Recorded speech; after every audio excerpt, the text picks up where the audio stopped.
Hello guys, പുതിയൊരു വീഡിയോയിലേക്ക് എല്ലാവർക്കും സ്വാഗതം. അപ്പോൾ ഇന്ന് ഞാൻ ഓണയ്ക്കാണല്ലോ വരുന്നത്. ഇനി വരും ദിവസങ്ങളിൽ എല്ലാവരും കേരള സാരിയും സെറ്റുമുണ്ടൊക്കെ എടുത്ത് ചില്ല് ചെയ്യുന്ന ഒരു സമയമാണ്. അപ്പോൾ ഞാൻ വിചാരിച്ചു ഞാൻ എന്തായാലും ഇപ്പോൾ ഓണത്തിൻ്റെ അന്ന് നമ്മൾ രാവിലെ അമ്പലത്തിൽ പോകും.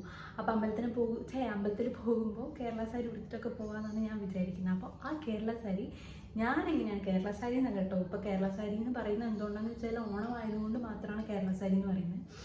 അല്ലെങ്കിൽ ഇപ്പോൾ നമ്മൾ ഏത് ഫംഗ്ഷന് പോവുകയാണെന്നുണ്ടെങ്കിലും അപ്പോൾ ഫംഗ്ഷൻ്റെ തലേ ദിവസമായിട്ട് നമ്മൾ സാരിയൊക്കെ ഡ്രൈപ്പ് ചെയ്ത് വെച്ച് കഴിഞ്ഞാൽ നമുക്ക് പിറ്റേന്ന് രാവിലെ ഉടുത്തു പോകാൻ പെട്ടെന്ന് നമ്മുടെ പണി അങ്ങോട്ട് വേഗം കഴിയും. അപ്പോൾ ഞാൻ എങ്ങനെയാണ് നോർമലി ഇപ്പോൾ ഏതൊരു ഫംഗ്ഷൻ ആയിക്കോട്ടെ, അല്ലെങ്കിൽ ഇപ്പോൾ ഓണാണെന്നുണ്ടെങ്കിൽ ഓണായിക്കോട്ടെ, കേരള സാരി ആയിക്കോട്ടെ, ഏത് സാരി ആയിക്കോട്ടെ, സാരി ഉടുക്കുന്ന സമയത്ത് ഞാൻ തലേ ദിവസം എങ്ങനെയാണ് എൻ്റെ സാരി ഡ്രേപ്പ് ചെയ്ത് വെക്കാറ് എന്നുള്ളതിൻ്റെ ഒരു വീഡിയോ ആണിത്. സോ സാരി ഡ്രേപ്പ് ചെയ്യാൻ അങ്ങനെ ഭയങ്കര പ്രൊഫഷണലി ഡ്രേപ്പിച്ചിട്ടൊന്നുമല്ല, പക്ഷെ ഞാൻ നോർമലി ചെയ്യുന്നൊരു രീതിയാണിത്. അപ്പോൾ നമുക്ക് എങ്ങനെയാണ് ഡ്രേപ്പ് ചെയ്യുന്നത് കാണാം. നമുക്ക് ആദ്യം ചെയ്യേണ്ടത് ഇതിൻ്റെ ഷോൾഡറിലിടുന്ന പ്ലീറ്റ്സ് ആദ്യം സെറ്റാക്കുക എന്നുള്ളതാണ്. അപ്പോൾ പ്ലീറ്റ്സ് ഇടാം ആദ്യം. ഓക്കെ,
ഷോൾഡറിലിടുന്ന പ്ലീറ്റ്സ് നമ്മൾ ചെയ്ത് കഴിഞ്ഞാൽ അടുത്ത നമ്മൾ ഫ്രണ്ട് സൈഡിൽ ഇടുന്ന ആ ഒരു പ്ലീറ്റ്സാണ്.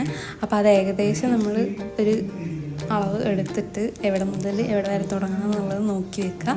അതിന് ശേഷം ആ പ്ലീറ്റ്സ് എടുക്കണം കേട്ടോ. ഞാൻ ആദ്യം ഒരു സിംഗിൾ റൗണ്ട് നമ്മൾ സാരി ചുറ്റുന്ന പോലെ ചുറ്റി വെച്ചതിന് ശേഷം ഏകദേശം നോക്കിയിട്ട്, എന്നിട്ട് അതായത് ഏത് സൈഡ് മുതലാണ് അവിടുത്തെ പ്ലീറ്റ്സ് വേണ്ടതെന്ന് നോക്കിയതിന് ശേഷമാണ് ആ പ്ലീറ്റ്സ് ഇടാറ്.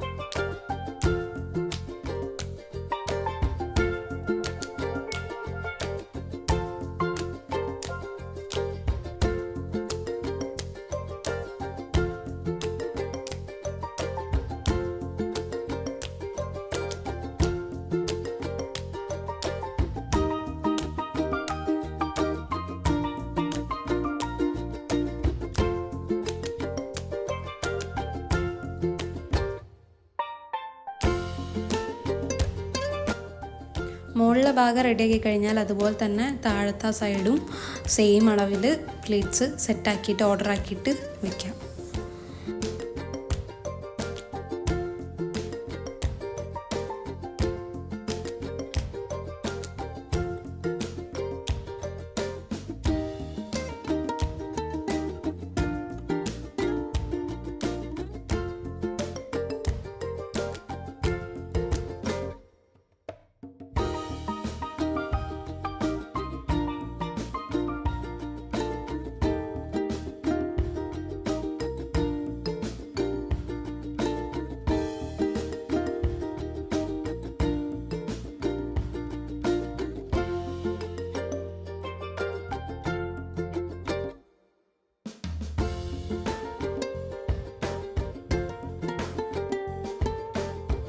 അത് സെറ്റാക്കി കഴിഞ്ഞാൽ പിന്നെ നമുക്ക് പ്ലീറ്റ്സ് ഇട്ട് വെച്ചിട്ടുള്ള പോർഷൻസൊക്കെ അയൺ ചെയ്യാം കേട്ടോ.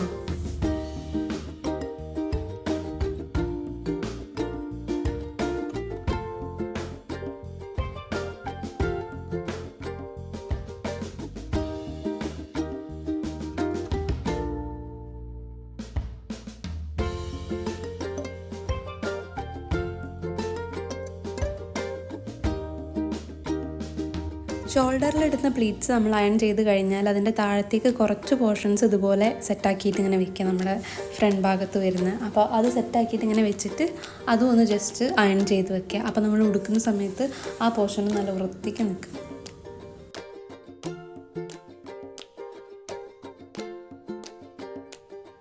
പിന്നെ നമുക്ക് ഈ ഫ്രണ്ട് പോർഷനിൽ വരുന്ന ആ പ്ലീറ്റ്സ് നന്നായിട്ട് ഇതുപോലെ തന്നെ അത് രണ്ട് സൈഡും നല്ലോണം അയൺ ചെയ്ത് കൊടുക്കാം കേട്ടോ. ഇപ്പോൾ നോർമലി ഞാനിപ്പോൾ പല ബ്രൈഡ്സിൻ്റെ വെഡ്ഡിങ് ലുക്കിലൊക്കെ കാണാറുണ്ട്. അതായത് പ്ലീറ്റ്സ് ഇതുപോലെ സ്റ്റിഫായിട്ട് ഇങ്ങനെ അയൺ ചെയ്തിട്ടൊന്നുമല്ല, താഴെ ഭാഗം കുറച്ചിങ്ങനെ റോളായി വരുന്ന രീതിയിൽ പ്രൊഫഷണലായിട്ട് അതിൻ്റെ ടൂൾസും കാര്യങ്ങളൊക്കെ വെച്ചിട്ട് അങ്ങനെയൊക്കെ ചെയ്യാം.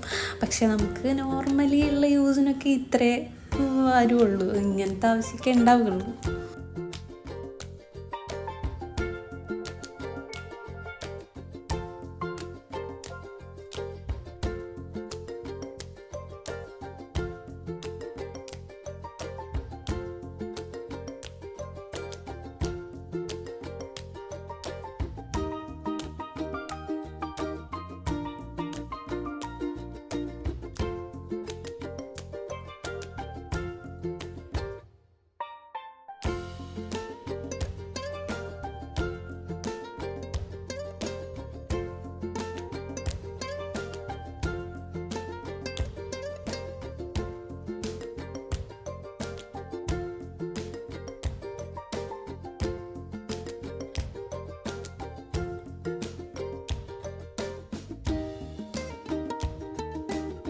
അപ്പോൾ ഇങ്ങനെയാണ് ഞാൻ എൻ്റെ സാരി ഇപ്പോൾ ഡ്രൈപ്പ് ചെയ്യാറ്. അതായത് ഏത് ഫംഗ്ഷനായിക്കോട്ടെ സാരി ഉടുക്കാമെന്ന് പ്ലാൻ ചെയ്തിട്ടുണ്ടെങ്കിൽ ഇതുപോലെ തലേന്ന് ഡ്രൈപ്പ് ചെയ്തിട്ട് വെക്കും സെറ്റാക്കിയിട്ട്. പിന്നെ രാവിലെ ആകുമ്പോൾ നമുക്കത് ജസ്റ്റ് ഒന്ന് ഉടുക്കാനുള്ള ആ ഒരു പണി ഉണ്ടാവത്തുള്ളൂ.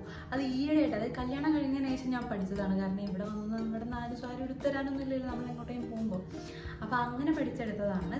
പിന്നെ വീട്ടിൽ നിന്നാകുമ്പോൾ എന്ന് വെച്ചാൽ അമ്മ ചെയ്തു തരുമായിരുന്നു. അമ്മയാണ് സാരി ഉടുപ്പിക്കാറും ഒക്കെ പ്ലീറ്റ് സെറ്റാക്കി തരാറൊക്കെ അമ്മയായിരുന്നു. അപ്പോൾ ഇവിടെ നിന്ന് ഇപ്പം ഞാൻ തന്നെയാണ് സെറ്റാക്കിയിട്ട് ഇങ്ങനെ വയ്ക്കും തലേന്ന്, എന്നിട്ട് കൊടുത്തു പോകും. അങ്ങനെയാണ് ഇപ്പം ഞാൻ ചെയ്യാറ്. അപ്പോൾ ഈ വീഡിയോ ആർക്കെങ്കിലും യൂസ്ഫുൾ ആയിട്ടുണ്ടെങ്കിൽ യൂസ്ഫുൾ ആവട്ടെ എന്ന് വിചാരിക്കുന്നു.